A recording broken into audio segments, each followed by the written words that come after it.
اللہ نے ہمیں پیدا کیا، وہ ہمارا خالق ہے، اور اس جسم کا بنانے والا، اس کی ضروریات اور تقاضے کو پورا کرنے والا اللہ رب العالمین، یہ اس کی ربوبیت ہے کہ جسم کے ایک ایک عضو کی ضرورت وہ پوری کرتا ہے، اور اس جسم کے جتنے تقاضے اور ضروریات ہیں داخلی طور پر خارجی طور پر سب کچھ پورا کرنے والا اللہ رب العالمین ہے۔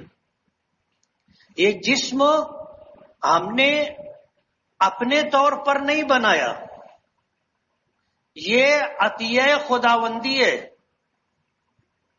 ہم نے نہیں بنایا، یہ جسم ہمیں عطا کیا گیا ہے، اس کا مالک اللہ رب العالمین۔ ہم اپنے جسم کے کسی عضو کو، کسی حصے کو بیچ نہیں سکتے۔ بعض لوگ سر کے بال خریدتے ہیں، ہم کو اجازت نہیں ہے کہ ہم اپنے جسم کے بال کو فروخت کریں، ہم اس کے مالک نہیں ہیں۔ مالک کون ہے؟ اللہ رب العالمین۔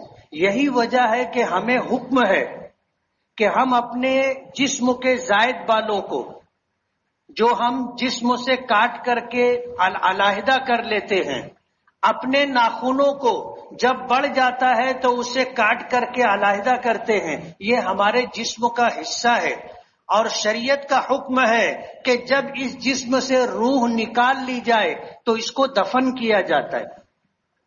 اس کے احترام کے پیش نظر اللہ کا حکم ہے کہ اس کو دفن کیا جائے۔ تو ہمارے جسم کا حصہ، چاہے وہ بال ہو، چاہے وہ ناخن ہو، اس کو بھی دفن کرنا چاہیے مٹی میں۔ گھر پر کوئی باکس بنانا چاہیے، کوئی ایسا انتظام کرنا چاہیے کہ عورتیں جب سر کے بال جھاڑیں، درست کریں، اس کی اصلاح کریں، تو کنگھے میں جو بال رہ جاتا ہے اس کو جمع کریں، کہیں بھی لپیٹ کر کے اس طرح نہ پھینک دیں، شریعت کے حکم کے خلاف ہے۔ بات لمبی ہو جائے گی۔ میں یہ کہہ رہا تھا کہ یہ جسم اللہ کی عطا کردہ نعمت ہے اور اس کی قدرت کا شاہکار ہے، وہ ہمارا خالق ہے، ہمارے جسم کی تمام تر ضروریات کا پورا کرنے والا ہے، یہ اللہ کی ربوبیت ہے۔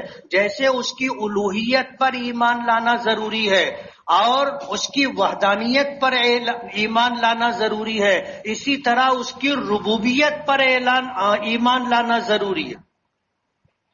رب کہتے ہیں پالنہار کو، رب کہتے ہیں پرورش کرنے والے کو۔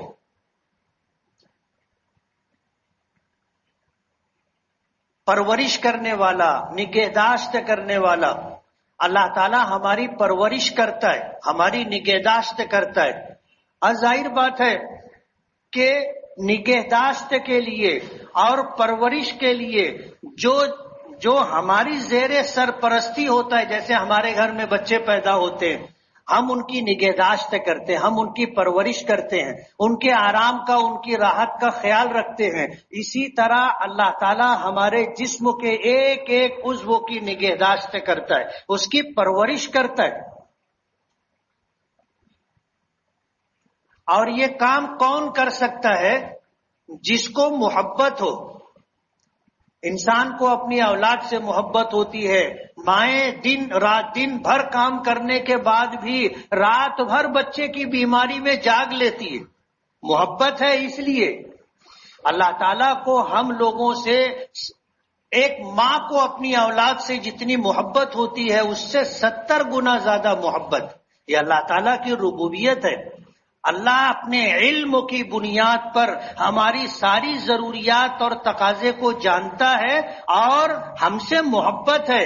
ایک ماں کو اپنی اولاد سے جتنی محبت ہوتی ہے اس سے 70 گنا زیادہ محبت اللہ کو اپنے بندوں سے ہے۔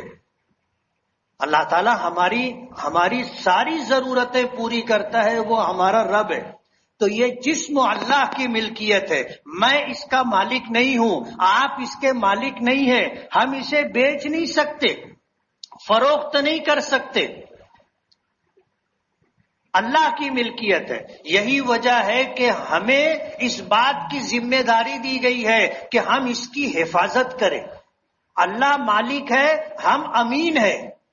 امین کا مطلب یہ ہے کہ امانتاً یہ جسم ہم کو دیا گیا ہے، اس کو سنبھالنا، اس کی حفاظت کرنا، اس کی نگہداشت کرنا، یہ ہماری ذمہ داری ہے۔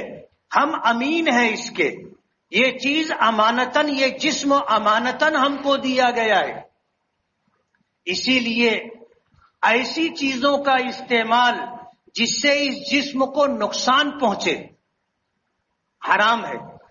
جیسے نشہ آور چیزیں، اس سے ہماری عقل اور فطرت متاثر ہوتی ہے، اور یہ نشہ آور چیزیں انسان کو موت کی طرف تیزی کے ساتھ لے کر کے جاتی ہیں۔ یہ جسم عقل کو نقصان پہنچانے والی چیز ہے۔ نشے کو حرام قرار دیا۔ نبی کریم صلی اللہ علیہ وسلم نے فرمایا کل مسکرن حرام، ہر وہ چیز جو نشہ لاتی ہے وہ حرام ہے۔ پہلے دنیا سمجھتی تھی کہ شراب سے نشہ ہوتا ہے، پھر افیم سے نشہ ہوتا ہے، پھر گانجے سے نشہ ہوتا ہے، پھر آدمی آگے بڑھتا گیا، آج کتا گولی سے نشہ ہوتا ہے۔ نشے کے لیے لوگ پتہ نہیں کیا کیا چیز استعمال کرتے۔ MD نام کا نشہ آ گیا، اور بھی بہت ساری چیزیں ہیں۔ نشہ بہت ساری چیزوں سے آتا ہے، لوگ اپنے اپنے طور پر استعمال کرتے ہیں۔ نشہ ہوتا ہے وہ چیز لوگوں کو بتاتے۔ آج یہ جسم نشہ آور چیزیں عقل کو نقصان پہنچاتی ہیں، انسان کے احساس اور شعور کو نقصان پہنچاتی ہیں، اس لیے اسے اس کا استعمال حرام قرار دیا گیا۔ ایسی کوئی چیز جس سے جسم کو نقصان پہنچے، شریعت نے اس کے استعمال کو بھی حرام قرار دیا ہے۔ ایسی چیز، ایسا عمل جس سے ہمارا یہ جسم ختم ہو جائے، ختم ہونے کا مطلب یہ ہے کہ بے روح ہو جائے، جس کو سوسائڈ کرنا، جس کو خودکشی کرنا، اپنے ہاتھوں اپنی جان لینا، شریعت نے اس کو حرام قرار دیا۔ قرآن کریم میں اللہ پاک کا ارشاد ہے وَلَا تُلْقُوا بِأَيْدِيكُمْ إِلَى التَّهْلُكَةِ، اپنے ہاتھوں اپنے آپ کو ہلاکت میں مت ڈالو۔ ایک جگہ ارشاد فرمایا وَلَا تَقْتُلُوا أَنفُسَكُمْ إِنَّ اللَّهَ كَانَ بِكُمْ رَحِيمًا، اپنے آپ کو قتل مت کرو، اللہ تم پر بہت مہربان ہے۔ وَمَن يَفْعَلْ ذَلِكَ عُدْوَانًا وَظُلْمًا، اور جو شخص اپنے آپ پر ظلم کرے گا، زیادتی کرے گا، اور اپنے ہاتھوں اپنی جان لے گا، اپنے آپ کو قتل کر لے گا، خودکشی اور سوسائڈ کر لے گا، اللہ پاک فرماتے ہیں فی نار جہنم، وہ جہنم میں رہے گا۔ حدیث پاک میں نبی کریم صلی اللہ علیہ وسلم نے فرمایا فی نار یتردى خالدا مخلدا فیہا ابدا، اگر کسی شخص نے اپنے ہاتھوں سے اپنی جان لی ہے، ہلاک کر لیا، خودکشی کر لیا، تو وہ ہمیشہ ہمیشہ جہنم میں رہے گا۔ خالدن مخلدن فیہا ابدا، ہمیشہ جہنم میں رہے گا۔ سوال یہ پیدا ہوتا ہے کہ خودکشی اتنا بڑا جرم کیوں ہے؟ خودکشی اتنا بڑا جرم کیوں ہے کہ آدمی ہمیشہ ہمیشہ جہنم میں رہے گا؟ ایسا نبی کریم صلی اللہ علیہ وسلم کا ارشاد، اور قرآن کریم میں اللہ پاک کا ارشاد ہے۔ وجہ اس کی یہ ہے کہ ہم اس جسم کے مالک نہیں ہیں، یہ جسم اللہ نے بنایا، اور اس کی ضروریات اور تقاضے اللہ جانتا ہے، وہ پوری کرتا ہے۔ اور خودکشی کرنا اللہ کی ذات، اللہ کی صفات، اللہ کی ربوبیت پر ایمان نہ ہونے کی وجہ سے آدمی کرتا ہے۔ دوسرا پہلو اللہ تعالیٰ کی ربوبیت ہے۔ کسی بہن اور بیٹی کے دل میں یہ خیال نہیں آنا چاہیے کہ میں خودکشی کر لوں۔ ظاہر بات ہے یہ گناہ کبیرہ ہے، اتنا بڑا جرم ہے کہ اللہ نے اس کے ارتکاب سے منع کیا ہے۔ جو خدا بغیر کسی سبب کے پال سکتا ہے، بغیر کسی سبب کے پال سکتا ہے، ماں کے پیٹ میں بچہ وجود پاتا ہے، کون اس کی پرورش کرتا ہے؟ ماں کرتی ہے، باپ کرتا ہے، دنیا کے لوگ کرتے ہیں، اللہ کرتا ہے۔ اللہ ہمارا رب ہے. خودکشی کرنا اللہ تعالیٰ کی ربوبیت پر سوالیہ نشان لگاتا ہے. کیا اللہ پال نہیں سکتا؟ کائنات کی ایک ایک مخلوق کی ضرورت اللہ پوری کرتا ہے. شوہر نہ پوری کرے، اللہ پوری کرتا ہے. ہماری بہنوں اور بیٹیوں کے دل و دماغ میں یہ بات بٹھانی چاہیے اور انہیں یہ بات سمجھ لینی چاہیے کہ دنیا کی تکلیف وقتی ہے، تنگ دستی محتاجگی یہ وقتی ہے. اللہ کے فیصلے پر راضی رہنا چاہیے اور اللہ کی ربوبیت پر ایمان رکھنا چاہیے.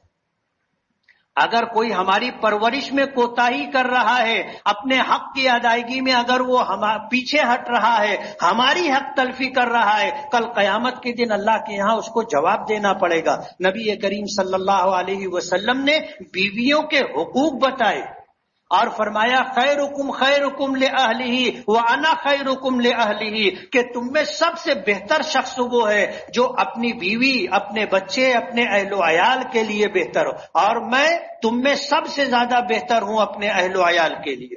نبی کریم صلی اللہ علیہ وسلم اپنی بیویوں کو سال بھر کا نفقہ ایک ساتھ دے دیا کرتے تھے. حضور کی ایک نہیں، ایک سے زائد بیویاں تھیں.